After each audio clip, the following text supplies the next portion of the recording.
Hello and welcome to Tech24. I'm Julia Seeger, and here are your headlines. It's the latest tech revolution underway, and it's set to change the way we live our lives in a big way. From Facebook's M to WeChat, we tell you how messaging bots are taking over and replacing apps on our smartphones. And happy birthday, Apple! As the tech giant is celebrating its 40th birthday, we test the latest iPhone SE.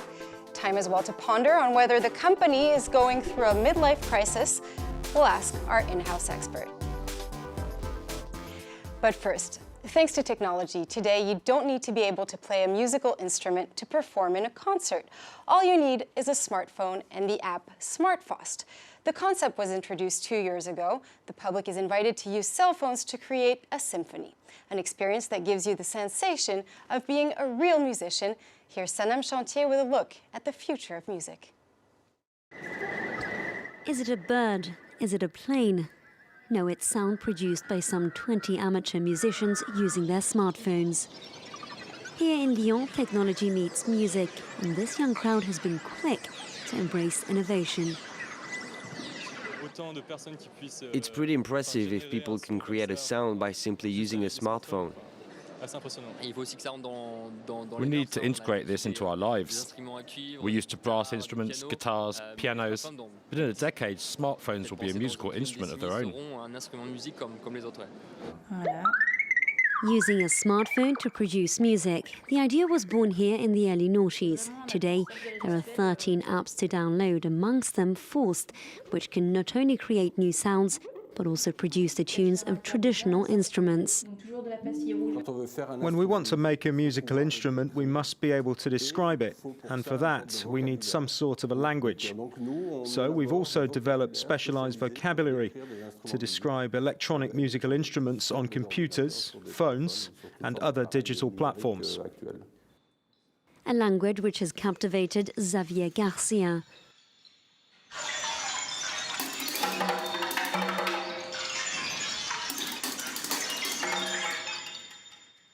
He's now composing musical numbers for smartphones, and tonight he's working on his latest creation, Mephisto. Is it beautiful music? Is it some sort of short music? I don't know. There's a music inside it, and it's interesting to do this at the touch of a finger with a non-musical crowd. It becomes a musical moment, a moment in a musician's life. And that's a moment shared by lovers of music. Xavier now hopes to broaden his audience with a technology that's already studied in several schools across the region. And if your smartphone is overwhelmed with so many apps that you have to scroll through several pages to find what you're looking for, you're going to want to hear what's coming up. Messaging bots are becoming the new platform and replacing the current OS system. That means that soon, instead of applications, we will all directly communicate with robots to help us schedule our appointments, do our shopping, and order in. These so-called bots can read, write, chat, and they can also carry out automated actions, this while decluttering our screens. Well, our in-house expert, Dan J. Khatalkar, now joins me on set. Welcome, Dan. Thank you, Julia. Dan, in the Silicon Valley, everybody is betting big on these bots. What are they, and how are they going to change our lives? Well, wouldn't it be great if while you're on your messenger, you can order food or book tickets or plan your trip? Now, that's the idea behind the bots, which are essentially autonomous programs which can interact with users and systems. Now, big companies like Google, Facebook, and Microsoft are involved in the development of these bots. Microsoft recently demonstrated its Cortana chat application in which users can, through Skype, in which users can directly chat with Cortana, which forms a link between the user and the third-party bots, and they can order food, they can book tickets, and so on and so forth. A virtual personal assistant. Exactly. But it seems like scientists are going to have to do a little bit more work on these bots, because recently, as we saw with Microsoft's Thai chatbot, which is aimed at 18 to 24-year-olds on social media, it was deactivated within 24 hours. What happened there? Well, Microsoft introduced this particular chatbot in order to test and understand the conversational language of teens in this instance. Now, it's an experiment in artificial intelligence, but within 24 hours, users started tweeting to it racist comments, misogynistic comments, and essentially this chatbot is a parrot robot. So what it does, it's parrot bot. So what it does, it just reflects the sentiments of the users it interacts with. Now, the idea behind this bot was that the more it interacts with users, the more it learns to converse. But it somehow backfired, and it resulted in some offensive tweets being sent out, which Microsoft later apologized for. But Microsoft later it stated that there were some vulnerabilities that they had overlooked, and through this, now it became apparent that they had to fix these particular loopholes. Now, this was the first incident. The moment it was up again, just a few hours later, it started tweeting about having taken drugs and spamming users and etc. So again, Microsoft had to do the adjustments. But it's an important learning process. No matter what, it shows how cruel people can be on the internet. That's true. Yeah. Right. And some rumors claim that Facebook is also about to launch a bot store. What's that all about? Well, Facebook is involved in the development of its digital assistant called M, and at the same time, reportedly, it has tied up with Uber in select cities in the US, in which users can order a taxi, look at its status, look at the payment, etc., etc. What you can do through the Uber app, you can do it on Messenger. It has also tied up with the KLM Royal Dutch Airlines, in which you can book your flight, you can get your status updates. WeChat already created that, so... That's right. WeChat is the pioneer. WeChat is one of the most popular services in the world with many users in China, and it's not just a messaging app. Through this, you can buy food, you can book a table at the restaurant, you can do all sorts of e-commerce activities through WeChat.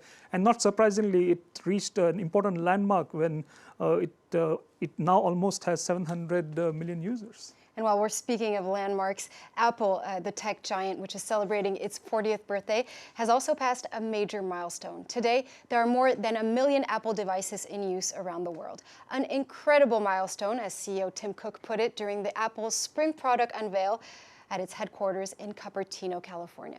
So let's take a minute to look back at this inspiring American success story that started in a basement. It all began in California in 1976, when Steve Jobs and his friend Steve Wozniak started work on the Apple I. The brand's first computer was an unruly machine and only worked in conjunction with a television. But the general public had to wait until 1984 to get their hands on the Macintosh. Complete with mouse and disk drive, it quickly became a household name. 1997 saw the arrival of the iMac. With its colourful side panels and revolutionary design, the computer breathed new life into the brand, which in time released the iBook, the MacBook, and the MacBook Air. This is the new MacBook Air.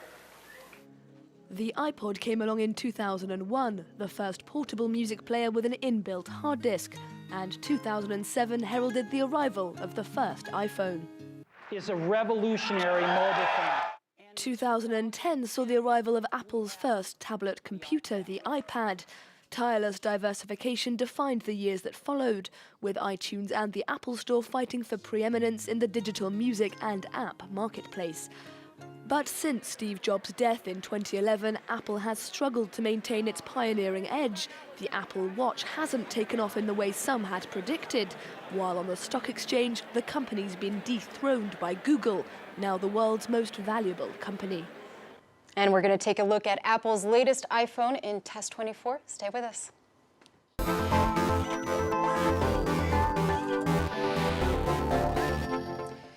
And the iPhone SE that we have here on set looks like an old device, but does it act like one? Some argue that it's an iPhone 6S in the body of a 5S. Do you agree with that? Well, it shares many features with iPhone 6S. For example, it has the A9 processor, which makes it super fast, and when you combine it with 2 GB RAM, it makes it ideal for playing games. Secondly, the rear camera is 12 megapixel, which is similar to iPhone 6S. It makes for great photographs. At the same time, you can shoot 4K videos.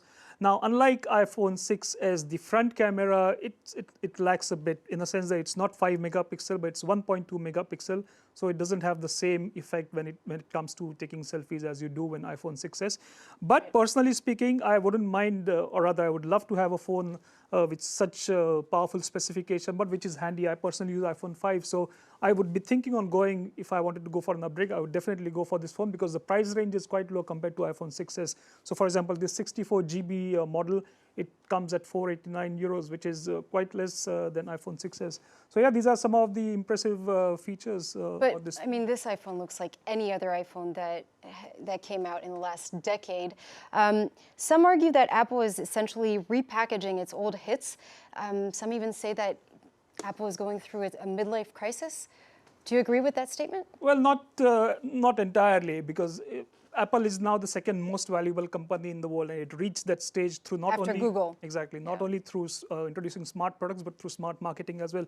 And this is a great example of smart repackaging, for example, because there's a great community of users who want to use Apple phones which have the same specifications as, say, iPhone 6s, but maybe the size or the price is a barrier for them. Now, by doing this, Apple is now reaching out to these people who can enjoy the great features of this phone. So this is just an example. In terms of innovation, there have been certain hints. There are rumors that Apple could be involved in a car project, and we don't know, of course, when it is going to be launched or when it's going to see the light of the day. But if it is, then surely we'll see something astonishing as we have seen in the phone market and in the music market. Well, some say that 40 years old is the moment where you have a midlife crisis. Others say it's the start of life. Exactly. So let's hope that for Apple. Thank you, Dan. Well, that's all we have time for this week on Tech24, but you can watch it again on our website, France24.com. Thanks for watching. See you next time.